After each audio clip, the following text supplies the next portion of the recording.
জোর করে কারো কাছ থেকে কখনো গুরুত্ব আদায় করতে যাবেন না। আপনার ব্যবহার, আপনার আচরণ যদি কাউকে মুগ্ধ করে, তাহলে সে অবশ্যই আপনাকে গুরুত্ব দিবে।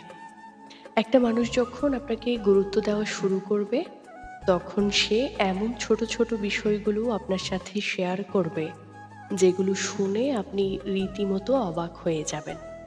ভাববেন, এইসব ছোট, ছোট বিষয়গুলো সে কত গুরুত্ব তার সাথে আমাকে বলে যাচ্ছে। আপনি কি করেন, না করেন, সেগুলো এই মানুষটা জানতে না চাইলেও সে কি করে, কোথায় যায়, দিনের যাবতীয় সব খবর আপনাকে অনায়াসে বলে ফেলে কোনো রকম দ্বিধা ছাড়াই। অর্থাৎ এই মানুষটা আপনাকে প্রচণ্ড বিশ্বাস করে, আপনাকে ভরসা করে, আপনার উপর আস্থা রাখে। কেউ যখন আপনার কাছে তার নিজের সবকিছু শেয়ার করে যায়, তখন বুঝে নিবেন আপনি তার কাছে একজন গুরুত্বপূর্ণ মানুষ। তার যাবতীয় খবর আপনাকে না বলা পর্যন্ত তার ভালো লাগবে না। সে চায় আপনি সবকিছু যেন জানেন, সবকিছু বুঝেন। আপনার কাছে সে নিজেকে তুলে ধরতে চায়। জীবনে এমন কেউ যদি আপনার থেকেও থাকে, তাকে হারাতে দিবেন না প্লিজ। বিশ্বাস করুন, অমন একজন মানুষ খুঁজে পাওয়া যায় না। আজকাল খুঁজে পাওয়া দায়। এই যুগে কারো মনে জায়গা করে নিতে পারাটা খুব সহজ নয়। এটা ভাগ্যের ব্যাপার। মানুষটার বিশ্বাস রক্ষা করে চলেন।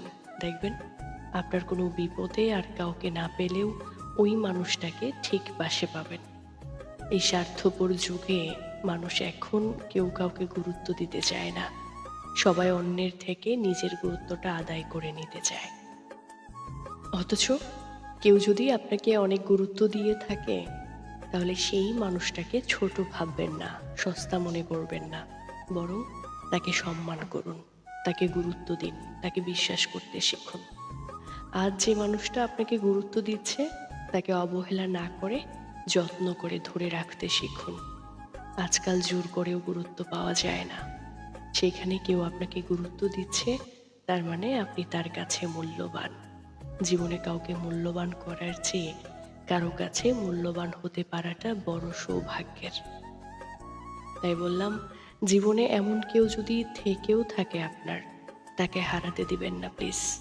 তাকে বিশ্বাস করতে শিখুন। এমন মানুষ খুঁজেও পাওয়া যায় না আজকাল। এমন মানুষ লাখে একজনও খুঁজে পাওয়া দায়। এই যুগে কারো মনে জায়গা করে নিতে পারাটা খুব সহজ নয়। এটা ভাগ্যের ব্যাপার। সবার ভাগ্যে এটা জোটে না।